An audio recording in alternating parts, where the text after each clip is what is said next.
Are we back on YouTube also? Or just here? Good. The chat has been working tonight, so that's good. And we are better than Blue Sky, that's for sure. What's on your heart? What's on my heart? Do you mean literally? This is my Libra necklace that has also the charms of my kids. It has a Capricorn and a Virgo charm and Libra. Yeah, we're back on. Okay, great. We're back on YouTube also?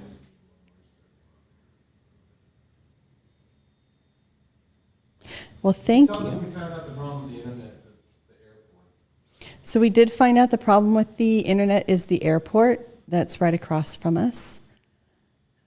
I don't know anything else about that. And he has a solution, but of course it's going to be complicated and difficult because that seems to have been the story with this whole move. It's not, it just doesn't happen easily.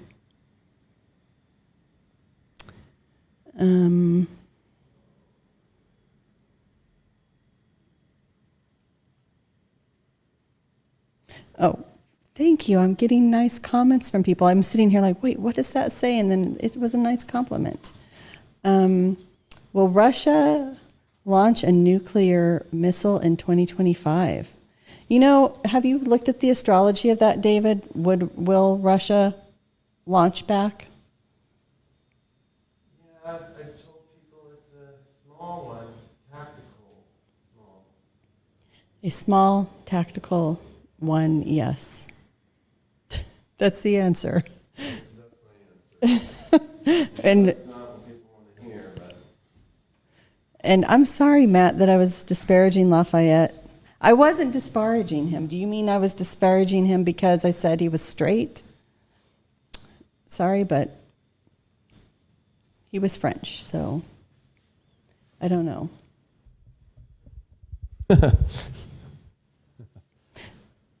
Oh, that's right. This has to get. But General von Steuben was gay. The guy who helped out at Valley Forge. Are we back on YouTube also? Yeah, we are. Oh, then I should. Got to be quiet. Got to censor myself now. No, you're good. Yeah, so we had a airport. John Wayne Airport has so many different frequencies and channels, and that it bugs up. And I have a wireless. The way I'm doing the Ethernet is wirelessly using a mesh Ethernet with the highest to there, and it's for some reason around this time period when it gets dark, it goes changes all the channels on that. So anyway, I have to run a wire, but they want like $3,000 to run a wire across there. You can't just go get a really long extension. No, I'm just going to go get a long wire and run it myself and run it on the floors all here and then just disconnect it every day. Okay. Instead of spending $3,000 and putting it across. Right. But that's also, so I want to bring up the other interesting story this week about this time, because the spy thing we were on and then it cut off. Mm-hmm. But what's really weird is the cables being cut for the internet that go between America and Europe for commerce and trade and so forth, that we don't know for sure. Is it Russia? But it looks like it possibly is. Or we really don't know the bad actors in that one. So, you know, there's been this whole coming into all this, and it's been since Pluto ingressed last year into Aquarius and retrograde back to Capricorn. Then it came back in this year, and then retrograde back to Capricorn. We saw, right as all that was happening, right, like Nord Stream 2, like who did that? And then there was all this speculation it was us. And then Zelensky out of nowhere, somebody on the cabinet of Ukraine said it was them. And then we don't really know, but then there's reporting that it was really the Americans. So it's a really weird moment here of like, there is a lot of spy stuff.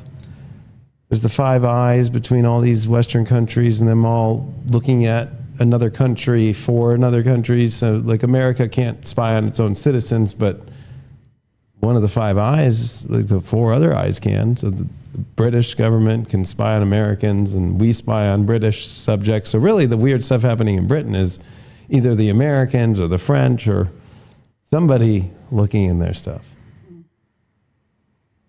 So it's the era Yeah. again of spies, but now we have the technology to really spy. Yeah. You know, it doesn't have to just be. I don't even know how you watched the TV show Turn. Is that what it's called? Turn Washington Spies. Yeah. On AMC. I mean, and it is true that espionage was an important part of the American Revolution. Yeah, and that story actually had real historians. So there isn't anything fabricated in that whole show.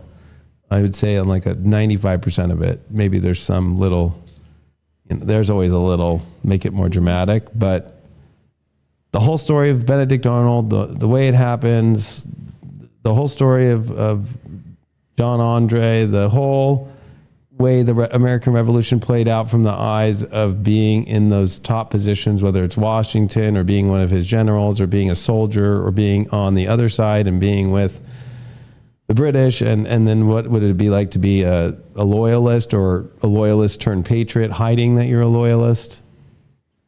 It feels like right now. Mm-hmm. How many people come out and say like, well, I'm not allowed to put my opinion out there because at work I don't want to get fired, or I don't want my neighbor to not talk to me, or whatever. It's the same thing. It's the same thing. If somebody were to go watch, I know it's a long show. It was years ago. That show ended like 5 years ago. But when it started, I watched the whole thing through all the years, and it was one of my favorite shows because it's the only American Revolutionary show that actually is as good as the movie The Patriot. Even though The Patriot, Benjamin Martin's not a real character. But I think when you were saying earlier, this was at the beginning, like so many people just like, I don't want to have to be involved, so it's better I'll stay in my own lane. But the idea of that movie was Benjamin Martin does the same thing. I'm not going to vote in the Congress here in South Carolina for us to declare independence. Even though he's a war veteran, he agrees taxation without representation. They have him say those lines. They have him say he's for the movement, but not because he doesn't want to see his kids and all of his community, because he says the war will be on our front yards. So he doesn't do the vote, and it's up until finally the war comes to his house. His own kid, who does join the Continental Army, comes and is a spy, and that's when they blow down his house. They kill his little kid because he's trying to save his brother. And that's when Bull Tomahawk comes out. So the farther you try to run from a situation in Pluto Aquarius, whether it's your personal life, anything, where you try to jump in a UFO to get away, no, that UFO is like slingshotting you back here. Mm-hmm. Right? So the idea of like disclosure is, oh, I hope it'll take me to a new place. No, it'll take you back. Or if you're trying to run away from some situation, it'll take you back. So the more you're trying to run away from something, Pluto will find a way to come at your door quicker. So the people who are afraid to take responsibility or, work or anything, Pluto forced that responsibility on you, whether you liked it or not. Mm-hmm. People who tried to go live the life where I'm just going to go chill and not work much and not do anything, like, talk about rough. Imagine, I'm just not going to be part of things. I'm going to try and distance myself. I'm going to try and run away. I just don't want to deal with this. I don't want to deal with this. I don't want to, very Aquarian, like, let me disconnect. Pluto's just going to be like, nope. The thing you're trying to disconnect from, I'm going to force into your face. Mm. The other thing about Pluto and Aquarius too is that if you were to imagine like a group of people in your life, friends, family, everybody's intertwined. Pluto is the alchemical process of like what turns lead into gold, but the process of that, the burning and the molding and the bridging of all that, right? So the leadest people and the goldest people in your life are all intertwined in some sort of way. Everybody's all intertwined. So there is no run to your own tribe and you're safe. Run to an app and you're safe. There's going to be people on the app that are not on your side either. Right. And who's really behind the app? Then why are they sucking everybody and then using the media? Like, what's the real reason why? Is it the government that's just wanting more info? Or who are the people who are not going with the election because that was what was told to you? You can't be an election denier if you're a Republican. But now, there was just an article I posted just 2 days ago The left is on massive, they think Elon Musk stole the election by using his satellites. Right? But there's no proof. Whereas like the Republicans, it was interesting. The article went, well, at least there were videos of people taking ballots and stuff. There's none of the videos. There's no evidence. There's just hearsay and then a bunch of channelers and tarot readers saying, oh, you know what? I feel she should have won. Well, maybe she's going to be the president. They felt that she was going to be president, but maybe not the term that they thought. But it's interesting because what if that app is a government, CIA, and there's a bunch of MK Ultra going on right now to get people to know who are the people who will buy the most easiest thing to see, like through that they can't. Maybe. I mean, I was looking at this article that shows the spy techniques of the Revolutionary War. And I mean, it says spycraft consisted of a complicated system of hidden networks, interpersonal relationships, scientific knowledge, personal cunning, guile, and risk-taking. And I think what we talked about before with secret societies, it seems like we could expect that there's a system of hidden networks. There is something underneath things that is connecting and gathering the information that it needs. But also, the other thing that I'm thinking about from this whole show is you can try to leave, right? And you could become part of that whole amalgam of lead and gold and all of that coming together. But when you're talking about Pluto kind of spitting people back out, or, you have to boomerang back again to your old thing that you were trying to flee. Yeah. I think maybe the answer that would make it easier is to know who you are and where you want to be. Because in the end, unless you got caught up in the French Revolution and had your head chopped off, right? In the end, in the American Revolution, you could have chosen, I'm a loyalist. I really like King George. I want to go back to England. People went back and They lived and they were fine, right? Like Benjamin Franklin's son. Or ended up in Canada or... Yeah, there were places people could go. And it's a matter of knowing who are you and what side do you want to be on. And I think it can't be about trying to please society and trying to fit in, because that just doesn't work. Or thinking that if I get enough money, I won't have to take a side, or I'll be in control, or whatever it is. It seems to me like you do have to take a side. If I think even back to Henry VIII's time, decide, yep, I'm Catholic, I'm going to France. Or I'm going to be a secret Catholic and I'm going to bring hidden priests through my house here, right?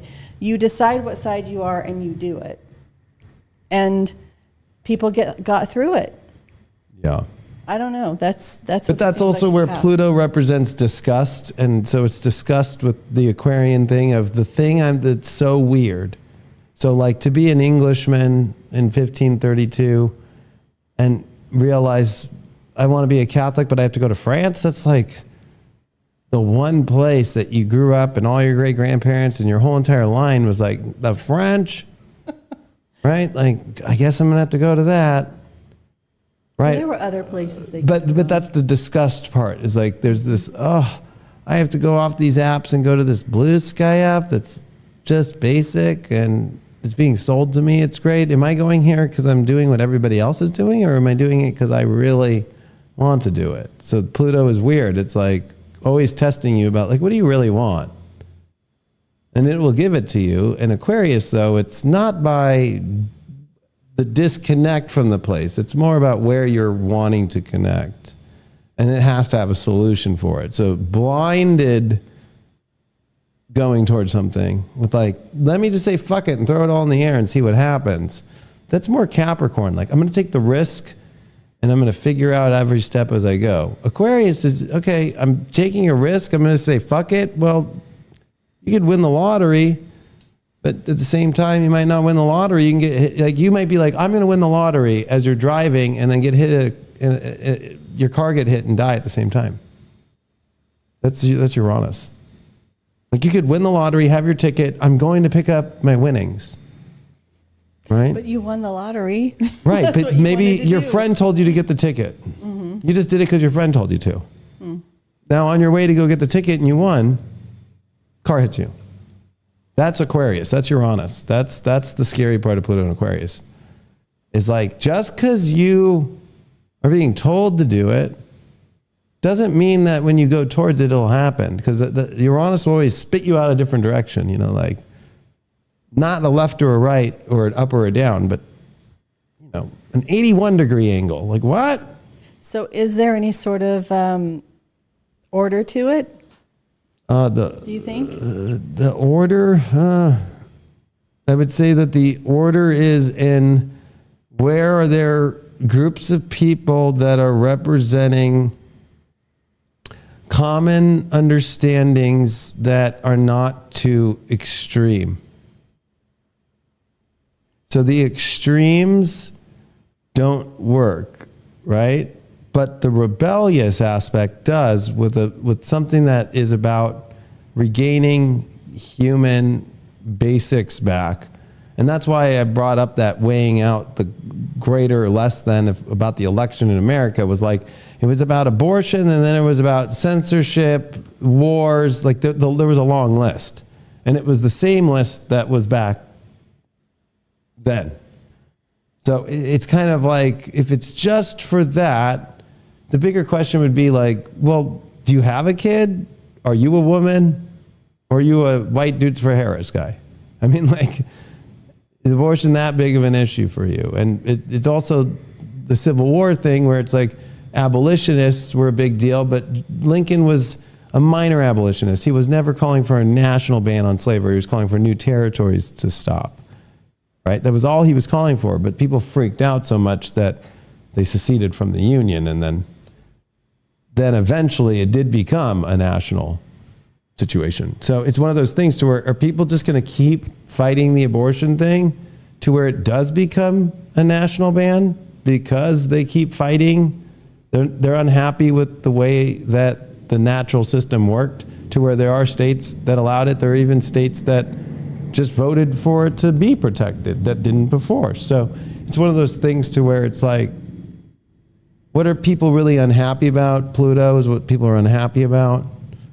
And the more that you sit in that unhappiness, it really stomps you out, because you could be unhappy about the last 16 years of corporate greed and people who are more famous than you or anything. Did anything happen to all, like, sure, maybe the Diddy situation or some of those are where that Pluto takes that greed too far, right? In dark, dark places. But the end result of Pluto and Capricorn was, it's always a stomp in your face, like, you could have done something more with your life, but you didn't.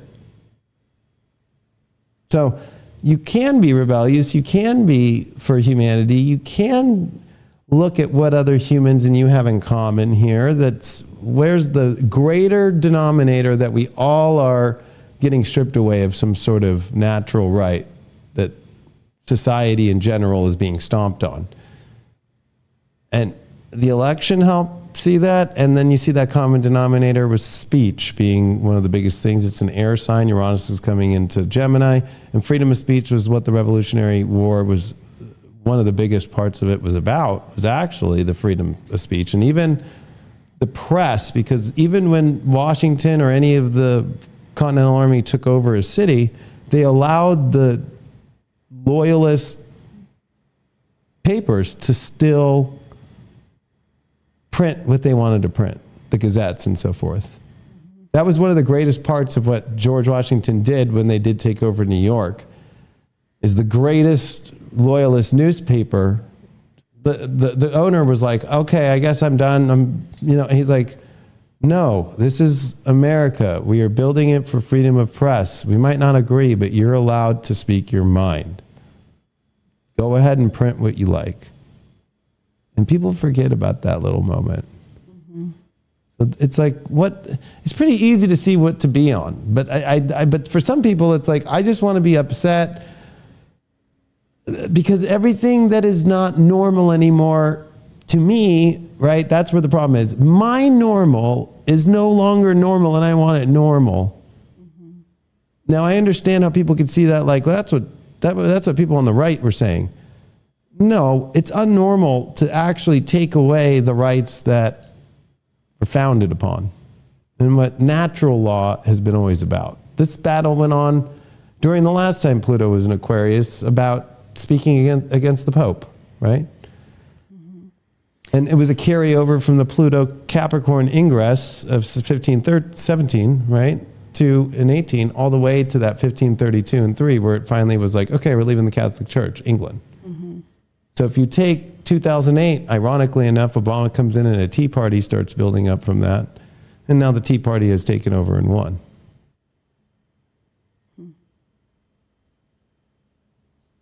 So like you can start to see, but you know, like I think that's hard for people to kind of gauge, like because it goes against their own personal value systems. And in Pluto and Aquarius, it's about common value systems that make sense for all the people, not you in a select group. Right. That's what I think is really interesting about this period of time, this type of time in the past, is that at the time of the American Revolution, it would have been the ideal time to try to implement a utopia if somebody wanted to, right? Let's say if George Washington, who everybody looked to as, okay, you're going to be our leader, he could have risen up and said, well, then I'm building the perfect republic, and I will be the dictator, and we will be all about this utopian ideal of peace and tranquility, and everybody will believe the same thing, and we won't have to have a diversity of views and opinions, and there won't be any hate that way, because we'll all agree on what we want to be. Nobody did that then, right. And nobody did that after Henry VIII either, right? I mean, it was, for the church, for Henry VIII, it was, yeah, we're going to keep some Catholic parts of our Mass. It's going to be the same, but we all are just going to believe that the king is the head, not the Pope. Is that okay with everyone? Okay, whatever, you know. But at these moments, nobody tries to implement a uniform view. And that's what's interesting to me about Pluto and Aquarius, that there is this fantasy, romanticized idea of the age of Aquarius, that it's going to be a time of peace and harmony where we're all living in the same way and valuing the same things or whatever it is. But that's never attempted to be implemented during these transits. It's more what the ideal society is, one in which everybody has a voice, and you figure out, how do we share this public space, and how do we share the government, or, you know, and sometimes it's, well, only these people get a vote, and we all agree, okay, these people are speaking for the other people in our society. And then it gradually changes, but nobody tries to implement the utopian ideal first. So no. And even during the sale of all the Loyalist properties, it was public auctions ran by the state, and it went to either like farmers who were on that land had the first bids. Like it kind of feels a little communist in a way, but it's not. You know, like the idea of like, get all these rich people out, but it wasn't like that, even though it was in some parts too. But it is interesting because it is about these very select minority groups that have a very fringe idea don't do well. So I think that's why people felt the woke agenda die. Like the fastest I've ever felt a movement die was on election day. And what the media, even on the left and the right, just did. Like they all just ended wokeism in just like one fell swoop. The election just ended it. Even the left-wing media is like, you know, we let this fringe part of our party take over. Right? So you don't see it anymore. It's just gone. But people who are going to continue to Pluto resurrect those fringe ideas that have already, they're not integrated into everybody, right? Like so the little minority part doesn't do well with Pluto and Aquarius because it's now wanting to just be on its own. So that's where Pluto's shadow comes in. This is about your own weird, unique thing that you think everybody must oblige to. And that's the shadow of Pluto and Aquarius, right? It's like the shadow is, I want everybody to feel this way. Not everybody does want to do that. Not everybody wants to do a fringe idea. We all are agreeing on free speech. We all are agreeing on especially if you take the idea of the Loyalist newspapers, they always were saying things because they knew it could get to somebody who's close to the king. So they want to always make sure that they don't come across as not being good to the king. So for the idea, even for a loyalist to have to put out whatever they want was a new idea in the new America. And that these rebels I kept writing about actually are letting me speak freely. Because I actually never was speaking freely. I was always, what are all the loyalists around me thinking? And what does the king think? Where in America, there should be no government watching what you say. Right.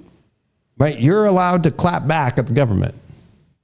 And so people have lost their cojones with that. Like, you're allowed to say, no, I don't like the government. They're doing stupid shit.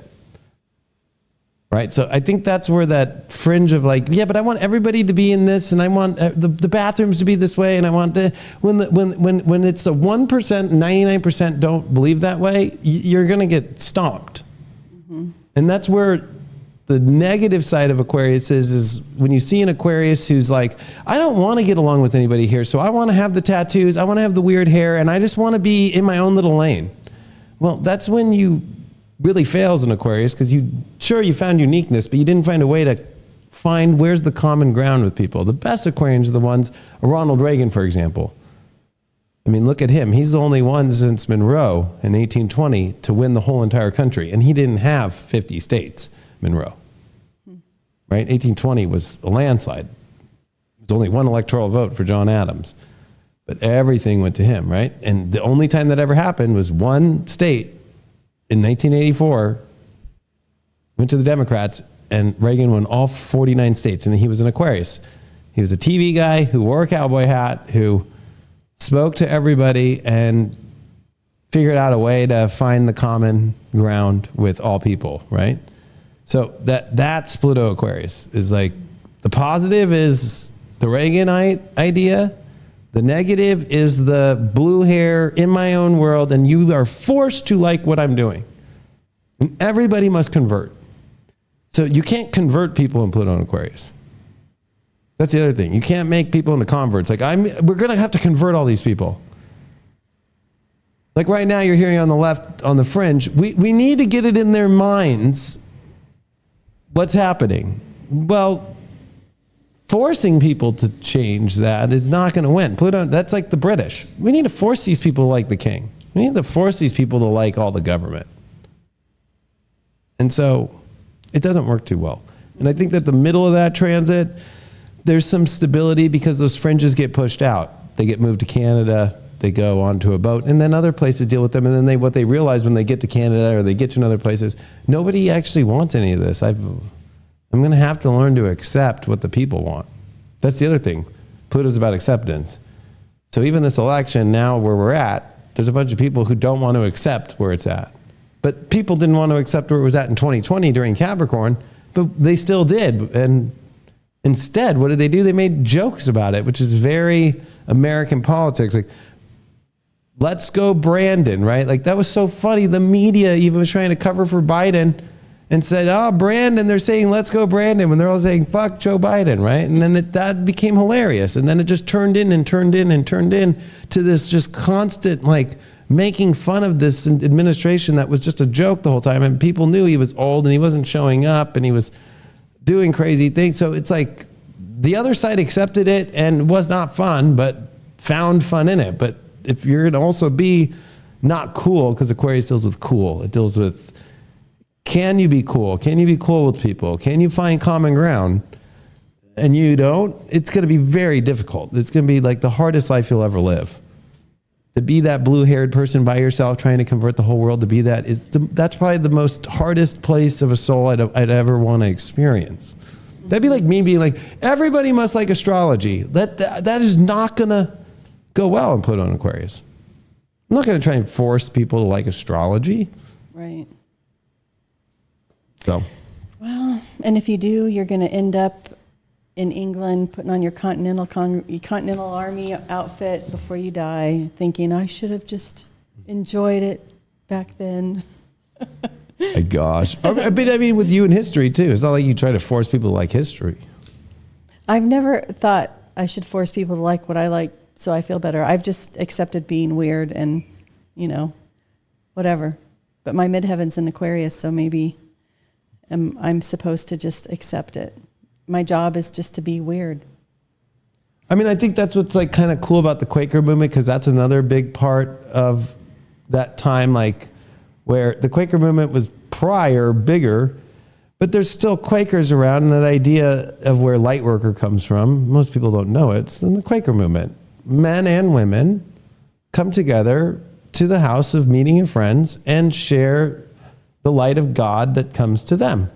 And whether you're a man or a woman, it didn't matter.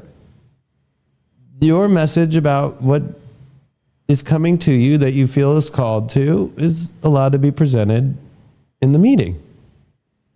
So you could be a historian who is weird and share your light. Mm-hmm. You're not going in there to convert people to like your weird historical thing. You're finding a common ground of channeling something that can help contribute to everybody in the room, something that finds a common denominator to the divine. Right? So that's the way I look at Pluto and Aquarius. Is the positive is, well, you could still be your own unique weird self. It's not about trying to convert people though, or because it's Pluto that deals with sex and intimacy. If you think about it, you can't try and rape people with your ideas and force them to take them. Right? I mean, not even the Revolutionary War was about that. That's why it took so long to get to a constitution. It was like, okay, we won the war. All right, let's just chill for a sec. Let people kind of hang out here. The money was bad. The American first dollars were not worth crap. The Continental Army money and the money was not worth nothing. And so first they had to sell all the property of all these loyalists who left. They had to do all that. And then it's like, okay, we need to throw out pamphlets and do this like to get people to have these ideas that they have to either accept on their own or not. If you think about going into that constitutional convention, and there was no Bill of Rights that was passed for the first part of the Constitution. It was George Washington while in office that finally did get Congress to add that to the Constitution. So the Anti-Federalists didn't win in the end, but they did win when Washington became president. That's when the Bill of Rights finally got passed. But there was no Bill of Rights at the first part of the Constitution after the convention. So that's what's kind of weird is I think there'll be that scary moment at the end of this transit where it's like, we all fought, we all wanted this, and there's this huge part we all need, and it doesn't look like it comes through. But it does divinely when Pluto's in Pisces. Right? That's where I think more of the divine plays out. The karmic debt owed through the times. But if people are believing that they're owed a debt from society, oof. Right? Like the government owes me more money on Social Security and I need more disability. Like those are the things that don't happen because I don't know if you remember, but in the Revolutionary War, it was one of the number one problems with money in the troops. There was none. Right. So they were like, you need to fight another month and we swear we've got an IOU for you all. So it became about the cause, not about the money. So I think the idea like, you guys owe me money, Pluto, Aquarius, everybody, the government owes me all this money. So when Social Security gets taken away and all these things get taken away during this transit of the next 20 years, people are going to be like, I'm owed money. And it's like, okay, well, there's no IOU in this case. The IOU is in this other cause that's better than the Social Security, but you're not getting it right away. So people have to let go of the attachment, Pluto, of a financial desire to have something that they feel that they're owed. Because Pluto is always, I feel like I'm owed this. I feel like I deserve this. I feel like I need this. And if you're not giving it to me, I'm mad. In Aquarius, it's like, it kind of tests you like, are you a cool human? Like, do you see the bigger picture? Or Aquarius, do you see the bigger picture here? Like, this has been keeping humanity down, right? There's not enough babies born to support Social Security, right? So like the the baby boomers, they'll finish off with it. But my generation for sure, the millennials will not get it. And I think they're just gonna have to accept that. Pluto Libras, I think, accept it. We've never been looking for a handout. Yeah. But the Pluto Scorpios, they're going to be the ones like, what do you mean? I've been in this, I was working at this corporation and my 401k and my IRA that they had me put my money into, and then you're not providing insurance anymore. Imagine the flip out, because they're trained by their parents who are not. They're the Gen Xers that are their parents, right? And they're going to be flipping out because their Gen X parents are the ones that told them, live your life this way. And earlier we were talking about that Pluto Scorpio generation. Like, yeah, Thomas Jefferson's a great example of a good one. Delayed gratification, though. It's not till Pluto Pisces that he becomes president and is able to change things. Pluto Aquarius, it's like, when's my turn? All these Pluto Leos and Libras, especially the Libras, are in power. When's my turn? Pluto and Aquarius is like, not yet. Right when you think you're going to get it, it's like kind of, it reminds me of like musical chairs. Mm-hmm. Pluto and Aquarius, especially for a Pluto Scorpio, right? Like, oh, it's my turn at there. Nope, sorry, the chairs just moved again. Right? So Thomas Jefferson's like, I know I'm this big person, I can do all this. But if you think about it, it's not a long time. I mean, he's born, right? By the time the Revolutionary War hits, he's in his 30s. So he just has to wait the 20 years until his 50s, and he becomes president and is able to make the changes and actually does get off the old federalized system and does create the parties and so forth. But that's not till Pluto Pisces. So Pluto Scorpio, I think, will have the hardest run. And then Pluto Sag is of like, no, it's not the way that your belief is the way life's going to go. It's going to be what other people, Pluto Aquarius, have decided for your fate of your beliefs. And the best is Pluto Libras, because we're cool with, hey, we know how to negotiate to be on the right side of the tracks. I'm sure there's difficult parts for Pluto and Libra too. Yeah. I mean, big time. I mean, people that don't really want to put that much in. Mm-hmm. That was Washington's problem. Do you know that other stat that during the Revolutionary War, it came in waves, all the people who fought for the Continental Army. It wasn't all at once. So it was like 30% of it was at the beginning. In the middle of it, another like 20% helped those 30%, and like 10% of them died, and like 20% of them stopped. Right. So it was, how do you keep these people on the message and want to do things and see the atrocity and see what's happening, and knowing how to keep the peace within the ranks and also go after the situation. So Pluto in Libra is very difficult because it's not delayed, it's just the long thing of how to keep the diplomacy going the whole entire time to get them to a victory, and then to the structures that will be defined in a fair way, and then create a convention to get it all done. And there's not going to be everybody being happy until it gets to Pluto Pisces, and then it's like, okay, then a Pluto Libra does deliver the fair thing in the end.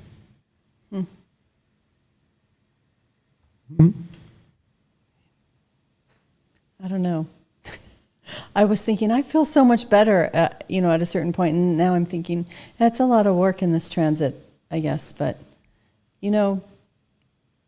it's definitely an interesting time to have picked to be born, right? To be around. Yeah. I think that Pluto brings up fate, right? We're all fated to die. So there's going to be people trying to escape death too, through science, right? We saw that. We saw that in the old times too, with skull jellies and all that stuff. And so people will be doing that all over again, but in weirder new ways, especially with hydras and gene therapies and so forth, right?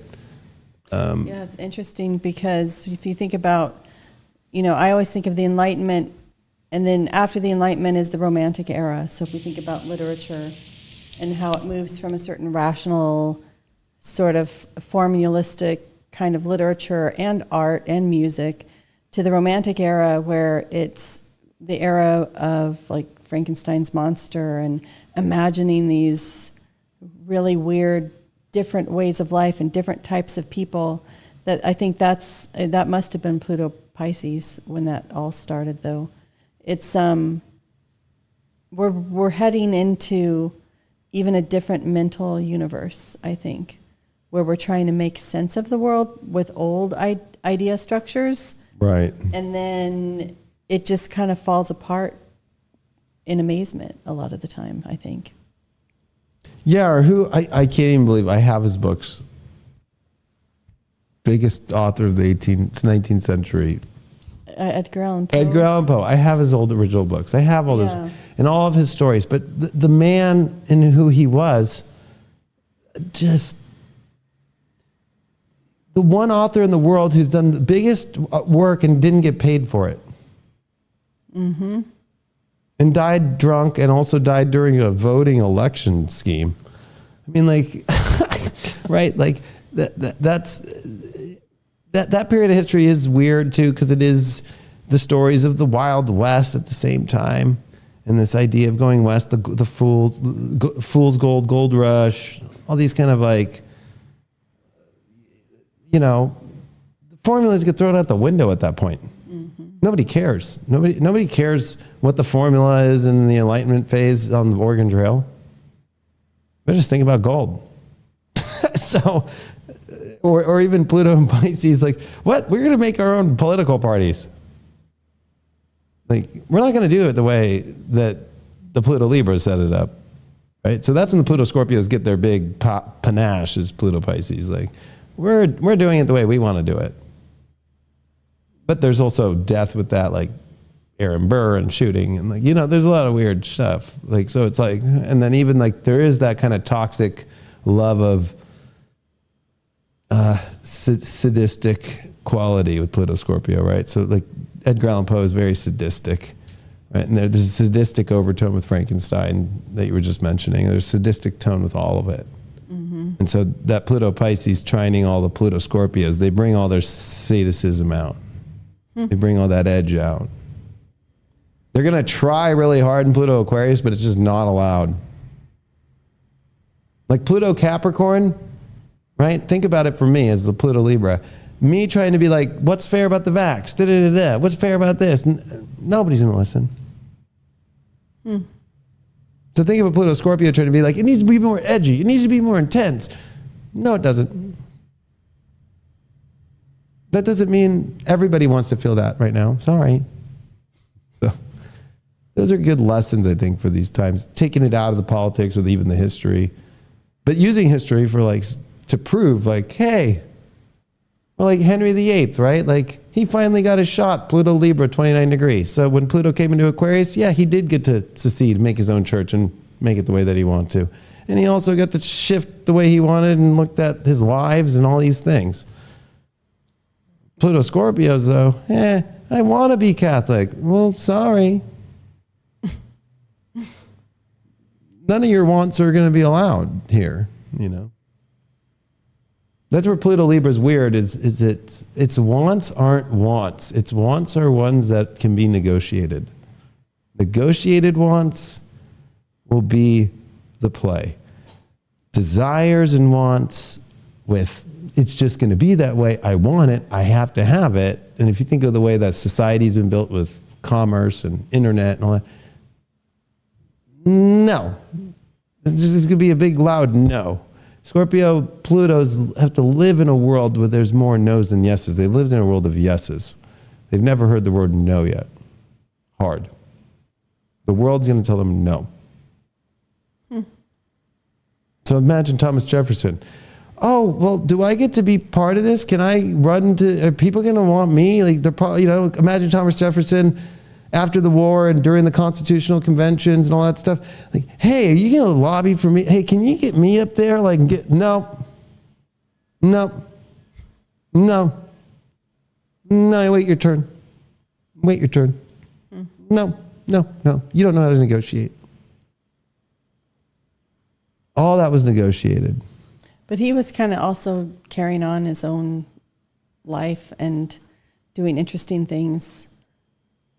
That's true. That nobody would have suspected at the time, or that they did and they gossiped about. And I mean, he would be an interesting character for a show. Well, the way that I would look at it, and this is more of as an astrologer, that the theme of people that were coming up with the new republic and after the war would have not trusted the Pluto Scorpios. In war, yeah, we like when you use that to go kill somebody. But right now, when it comes to diplomacy, you're not very diplomatic. That sometimes we have to say yes to what we don't like in order to get what we like. So, right? Because everybody was upset, especially the French, right? That we did negotiate with the English right after, right? That pissed off so many people. But that's what had to happen to get to the Treaty of Paris. So, it really is going to be that negotiating. You have to be a very good negotiator through these times. You're going to have to take on positions you don't like, Aquarius, and positions you like in order to find a happy place. And so Pluto Scorpios are not that way. It's like all or nothing. No, I either want it my way or the highway. Well, good luck. You can go out there and hunt and do your my way or the highway out there, and we're all going to be like, yeah, don't trust that person all the way yet. But when we all are dead on our deathbed and you're running to be president in 1800, yeah, I guess we'll let it go. Yeah. Pluto Pisces now is our time to kind of fade off. So really, if you're a Pluto Libra out there, like this last 20 years is your 20 years. After that, it's turn it over to the vacation. Scorpios. It's vacation time, yeah. Just how Pluto Leos, they're in the wrong generation now. They don't feel like they fit in the world, especially with technology. Like it's gonna be too much. So it's like, okay, I'm just gonna sit in the back and watch. Yeah, there's some who have gotten with the program and they know the technology and they're using it in their own ways, right? There are some. Yeah. I mean, I think to kind of close that RFK picture of him eating McDonald's, right? And everybody's throwing a tizzy about it. And I'm like, welcome to Pluto and Aquarius moment, right? Like, in order for him to even be on this plane, to even get to the position of being the head of NHS, you have to know how to negotiate with. He even said that, like, what am I going to do? Negotiate with the Democrats? Like, they're not even let me run in the primary. They tried to stop me. They won't even let me take my name off the ballots in those states. They're letting me put what I want to the table to help the American people and then putting me in the position.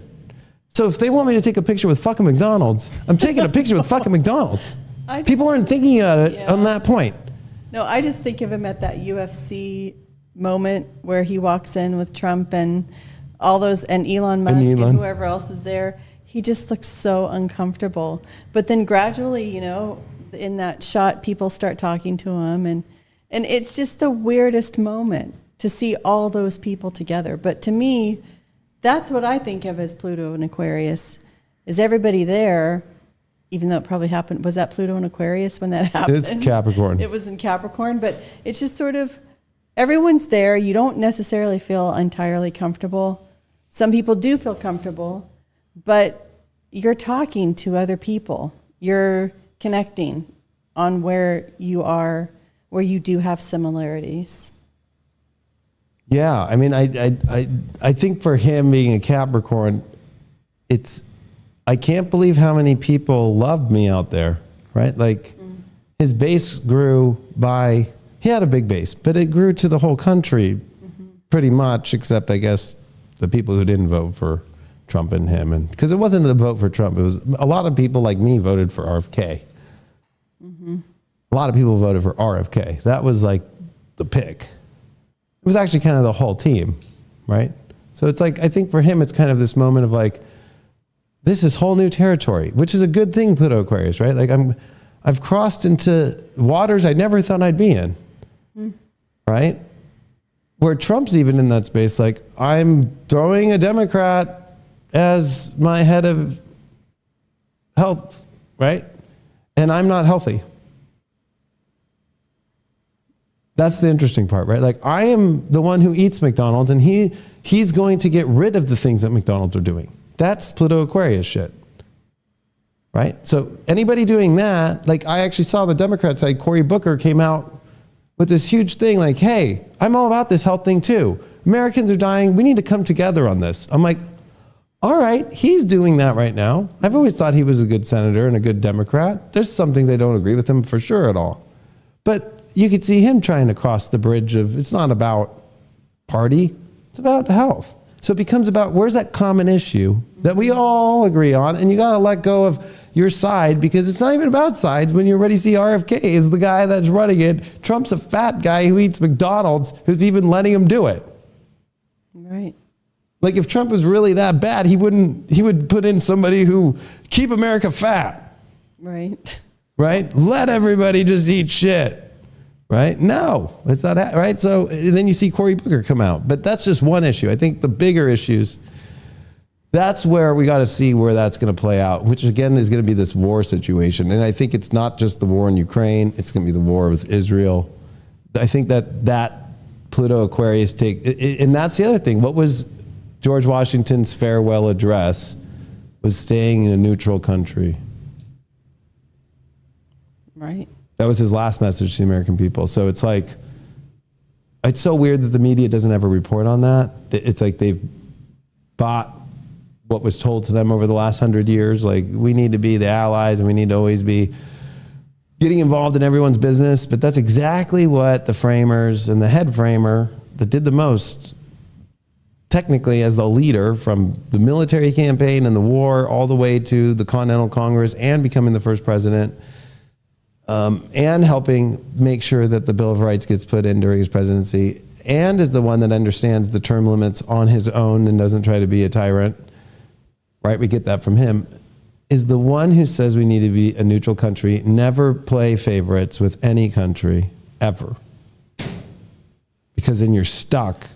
Right. When they do something wrong, you're stuck paying them or helping them. And So I think his message is what will be the overarching theme of Pluto and Aquarius to help people understand is that, you know, the more neutral that you are, so you can help when it's important, and when it's not something you agree with, you can say no.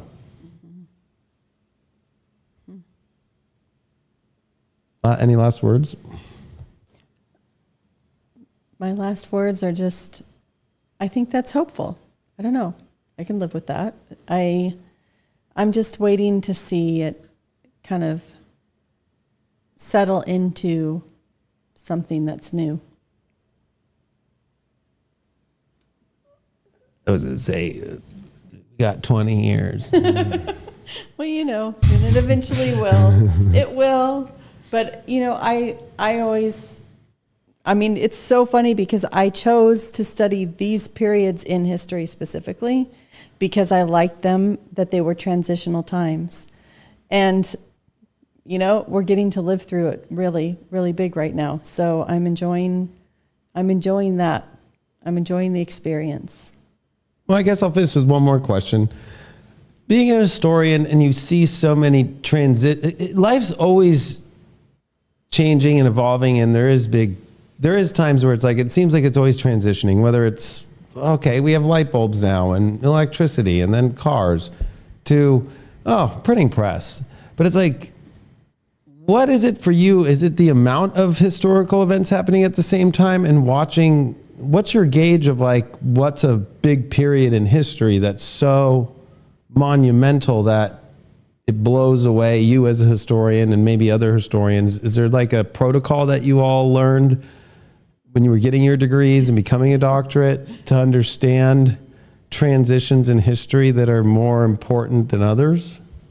What's interesting about that is, no, right? There's the way that history was always taught and has been taught for all of history probably is these marked periods of time.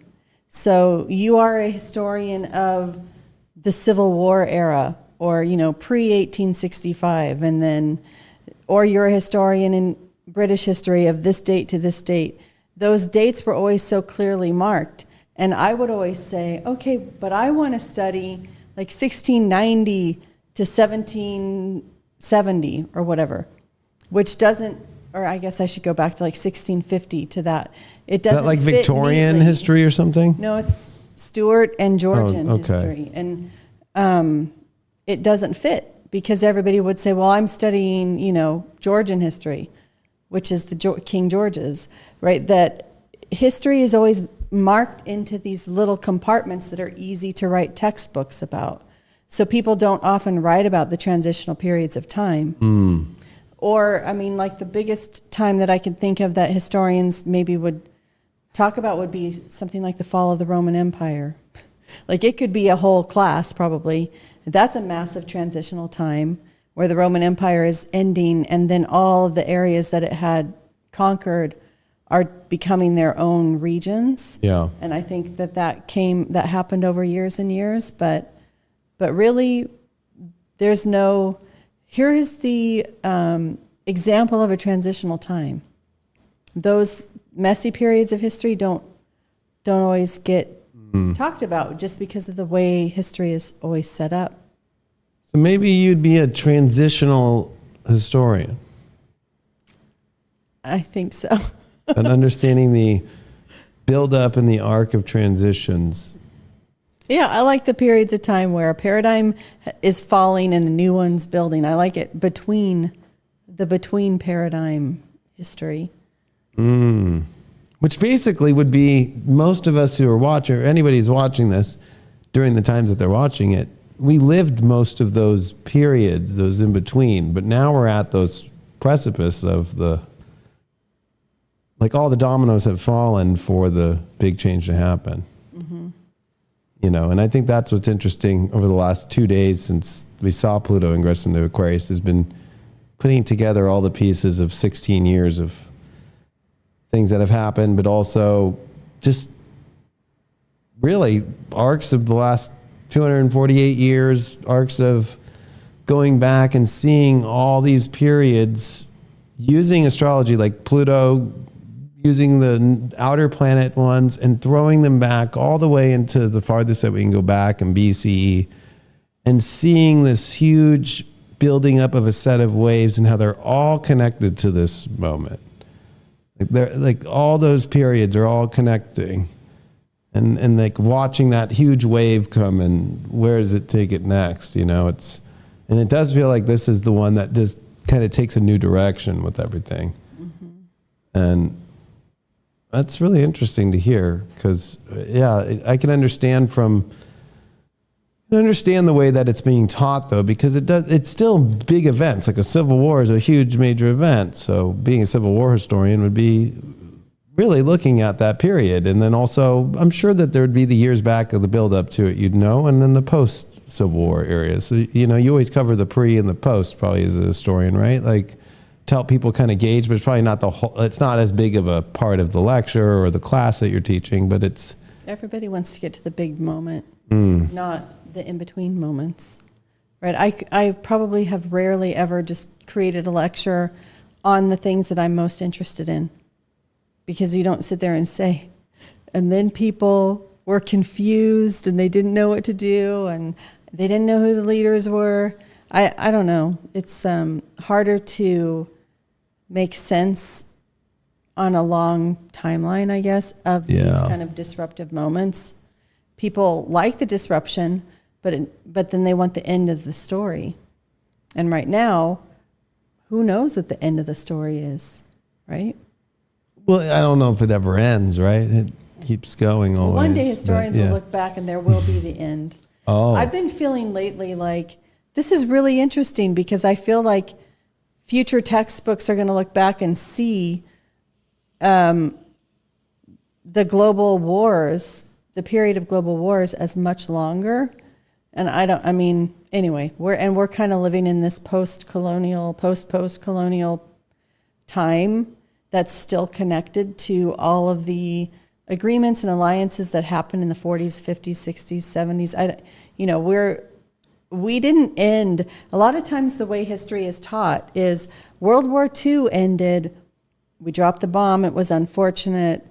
Yeah, the surrender of the Japanese. But then it was like, oh, Americans won. And then we won the Cold War. And kind of history hasn't figured out where it's going now.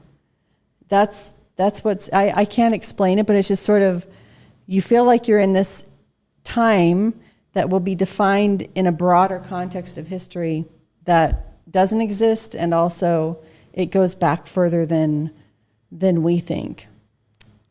Yeah, that reminds me of like the end of the nuclear treaties that we've had, right, with Russia. but those ended in the last like year and a half, and they haven't been re-signed.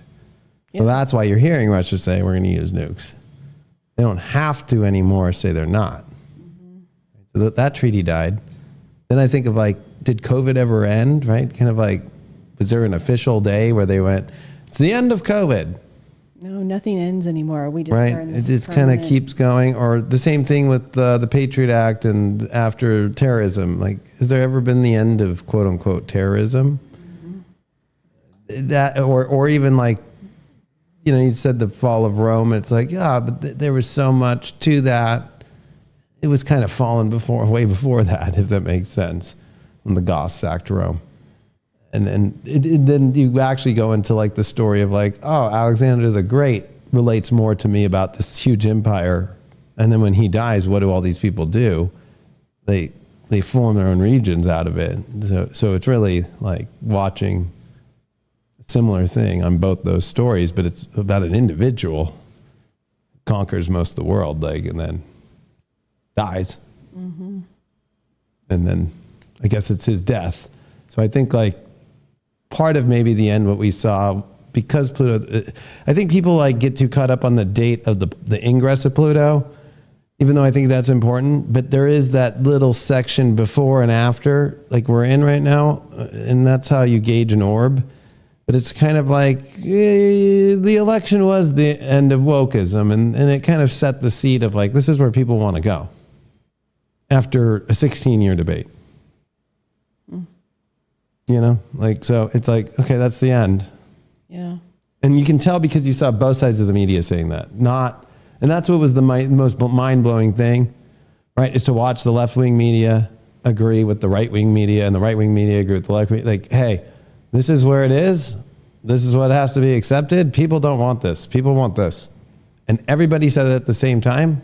So that common theme. And then, of course, there's people who don't like it and they're jumping ship, but majority of the people are with that. So it's kind of an interesting moment because you haven't really heard that since the beginning of 2008 when people were like, okay, yeah, people are over this Bush regime and over these wars and over that, and Obama's in and he's doing it this way. And everybody went with that. So there's something about those Pluto transits that's what happens. Like it just, all right, that's the end. This is the way it is and everybody accept it. Mm-hmm. And if you don't, then have fun, you know? So thanks for enlightening us with some background of that work.